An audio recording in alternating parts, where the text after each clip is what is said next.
You know, before Star Wars, Disney, Star Wars, The Acolyte came out, before it hit our streaming TV or computer screens or phones or whatever, Lucasfilm and the shill media or the corporate media or whatever type of media you want to call them were already coming out calling fans racists and homophobes and bigots and oh, those big fat evil male guys, they're so bad to us women's.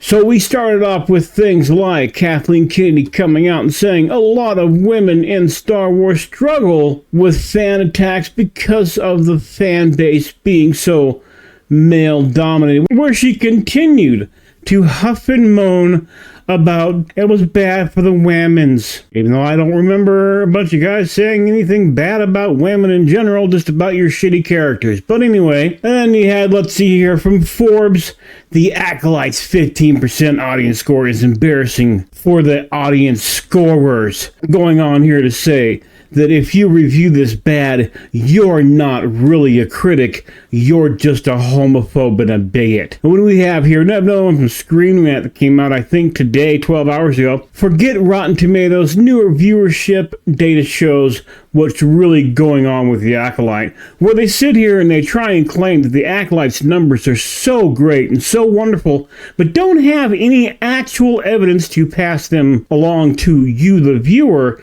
to say, hey, okay, I can see where you're getting your numbers from. No, instead they review to a Variety article, which reviews to another article, which reviews to a bullshit graph made by somebody in their fucking basement. Then you have here with, let's see, Kotaku, with The Acolyte, Lucasfilm is done staying silent about bigoted reactions to Star Wars. Yes, because if you don't like their crap, you are a bigot. If you are why this shit-tastic show, and it is a shit-tastic show, it's absolute garbage, has a 14% audience score on the Rotten Tomatoes, which is, I believe, if I am correct, the lowest Star Wars rating, period. I think it's even lower than the Christmas special. So, yeah.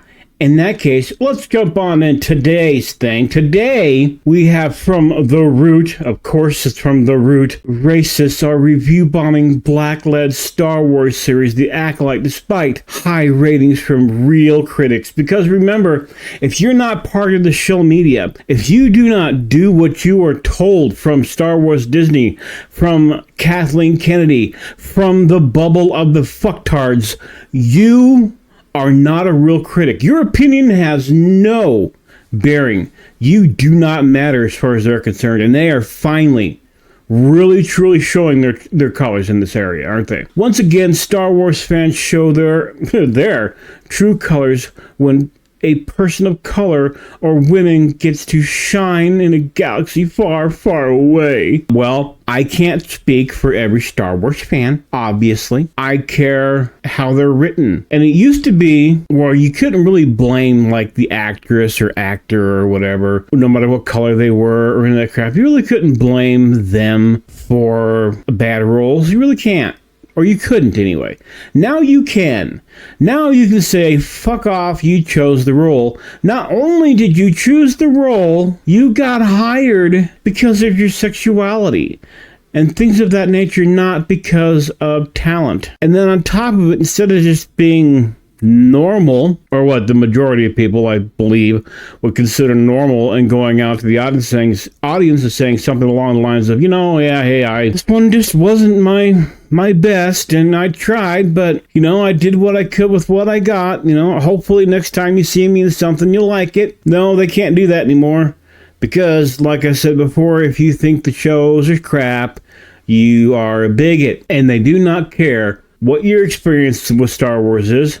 They do not care at all about your thoughts and your opinions. They only want them to be in line with theirs. Well, moving on here. The Star Wars fandom continues to embarrass itself, by being honest. The latest series in the franchise, The Acolyte, has fallen victim to yet another review bombing campaign from the audience, the people at home like you and me who watch this and we watch YouTube videos and shit like that and go to work work and work our asses off 40 plus hours or 50 hours, whatever you have to fucking work a week anymore. Yeah, we're the issue because we have enough time to not only do this, plus go to our jobs, maybe raise a family, shit like that. Yes, we have enough time to jump on the Rotten Tomatoes or IMDb or whatever and purposefully give bad reviews just for the shits and giggles of it. You have that kind of time.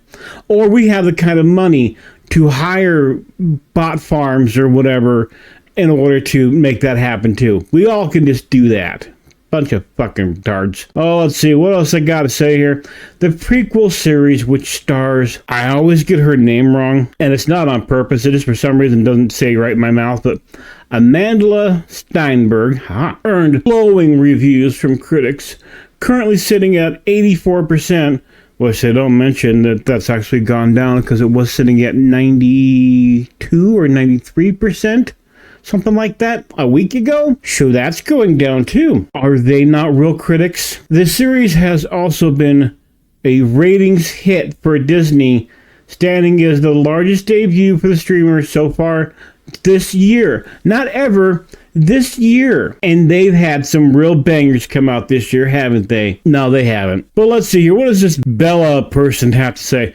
The fact that the racist and homophobic grifters are trying to make the Acolytes 11.1 million views in a week, that's over a week's time, seem like a failure, which it's a giant fucking failure for streaming, is just another example of them moving the goalpost. No, we've actually tried to move it closer to you or to Disney or whatever to make it easier for you, and you still can't fucking hit it. Y'all said no one would watch, and millions did. Well, in comparison to the people who watch other shit, the 11.1 million that watched 2 episodes, because remember, it released with 2 fucking episodes, it's not a whole lot. Even after a whole week of your attacks, I'm not going to keep reading that crap. Let's see, and there's from Variety, the little thing down here. The first episode did not reach 11.1 million views in its first 5 fucking days. You stupid fucktards. They are deliberately leaving out information that will make this bad for them.